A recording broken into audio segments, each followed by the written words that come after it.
sort of triangular.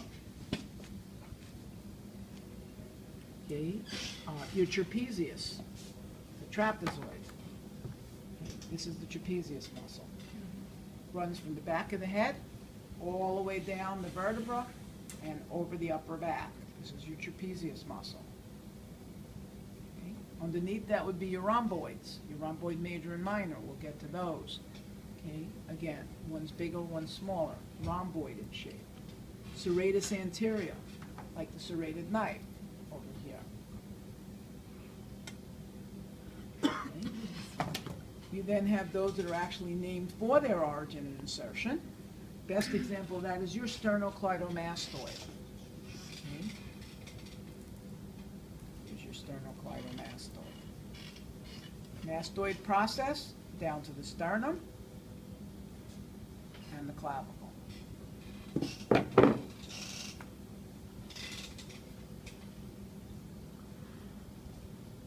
Sternum, clavicle, mastoid process of the temple bone, sternocleidomastoid. And then you have basically things that are named for its action. What do they do? Okay, so flexors, okay, like the flexor carpi radialis. What does a flexor muscle do?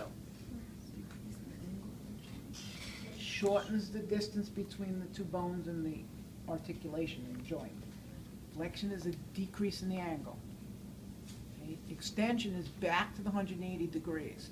So you'll have extensors as well. In the hand, the biceps is a flexor, the triceps is your extensor, as is the anconeus. Okay? Flexion is decreasing the angle, extension is bringing it back to 180. If you hyperextend, it's beyond 180, like your head back, your back back.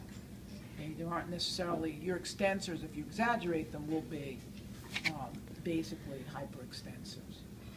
Okay? So you have flexor, decreases the angle, extensions increase the angle. Abductor, to abduct or take away or kidnap. Abduction is away from the midline. This is abduction.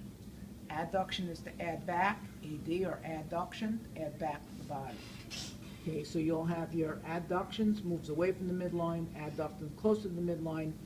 You have things like the abductor pollicis, the adductor longus. Levators, like the levator scapula, they rise or raise something. Levator scapula is going to allow you to do that. Okay, you have depressors, okay, like the depressor labii inferioris, they lower things. Okay, you have supinators, external rotation, okay, or lateral rotation. Okay, the way you know supination, soup, how would you hold a bowl of soup? In that position. Okay, so if you wanted to supinate, you're basically moving in an external or lateral rotation, how you would hold a bowl of soup. You wouldn't hold it that way, it wouldn't be very effective. That would be a pronator or pronation, which is a medial rotation or an internal rotation. So supination turns the palm upward or anteriorly. Pronation turns the palm downward or posteriorly.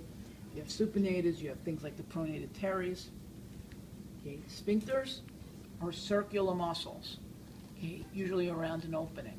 Okay, so you've got external and internal anal sphincter, external and internal urethral sphincter.